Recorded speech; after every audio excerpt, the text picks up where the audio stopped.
When I look at the three key tenets or the three issues that most runners have, there is some parallel with the swim and the bike, but these are very specific just for the run. And I think when we dissect the running nuances that a lot of you are going to have, maybe one of those three or two of the three or three of the three, you're going to recognize that, boy, my form needs adjustment. We want good alignment. So when we want good alignment, it's neck neutral position. TVA is contracted to keep your hips underneath. We have no forward flexion at the hips and no forward flexion at your head where your eyes are looking down. You're always looking above that slightly taller person that's just in front of you, and then make a double chin. So the eyes are just like that. So neck neutral position. Secondly, go all the way down to your hips.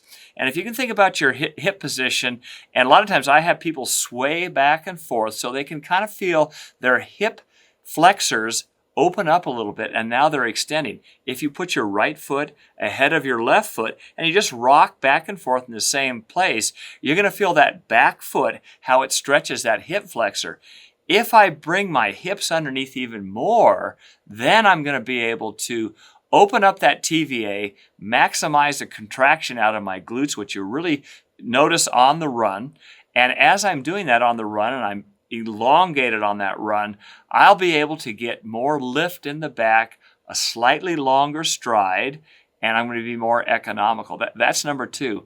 Number three, and I'm going to kind of lump these together, soft shoulders. Shoulders are down.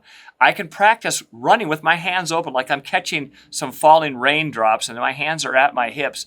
But I want you to think of soft shoulders and simultaneously having arm action. Go through this running checklist and you may find that you might have one, two, or possibly even three of these mechanical errors.